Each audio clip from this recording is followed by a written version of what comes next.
بسم اللہ الرحمن الرحیم۔ السلام علیکم ورحمۃ اللہ وبرکاتہ۔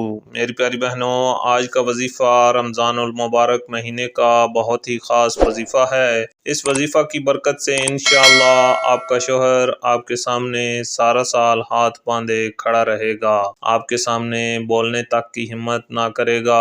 آپ کا شوہر ہمیشہ کے لیے آپ کے ساتھ موم کی طرح بن کر پیش آئے گا۔ میری پیاری بہنوں، آج کا وظیفہ بہت ہی مختصر سا وظیفہ ہے۔ یہ وظیفہ میری بہت ساری بہنوں کا آزمایا ہوا وظیفہ ہے۔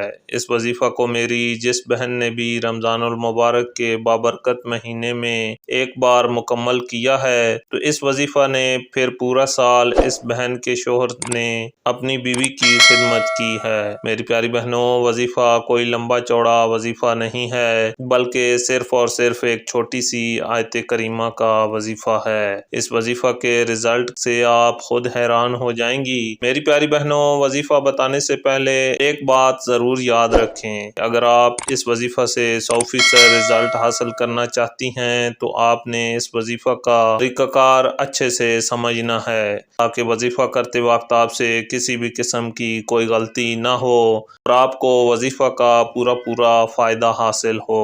میری پیاری بہنوں، اس وظیفہ کو آپ نے رمضان کے مہینہ میں کسی بھی دن کر لینا ہے۔ اس وظیفہ کو کرنے کے لیے آپ نے اپنے شوہر کی تصویر اپنے پاس رکھ لینی ہے، چاہے وہ موبائل میں ہو یا پھر کسی بھی فریم وغیرہ میں ہو۔ اس تصویر کو آپ نے اپنی گود میں رکھ کر سب سے پہلے بسم اللہ الرحمن الرحیم کو پڑھنا ہے اور اس کے بعد آپ نے 5 یا 7 دفعہ درود شریف کو پڑھ لینا ہے۔ ہر دفعہ بسم اللہ الرحمن الرحیم کے ساتھ یاد رہے بسم اللہ الرحمن الرحیم لازمی پڑھنی ہے، اور اس کے بعد آپ نے سورہ فاتحہ کی اس آیت کریمہ کو 71 مرتبہ پڑھنا ہے۔ ایاک نعبد و ایاک نستعین، اے اللہ ہم تیری ہی عبادت کرتے ہیں اور تجھ ہی سے مدد مانگتے ہیں۔ اس آیت کریمہ کو پڑھ کر آپ نے پہلے کی طرح 5 یا 7 مرتبہ ہر دفعہ بسم اللہ الرحمن الرحیم کے ساتھ درود شریف کو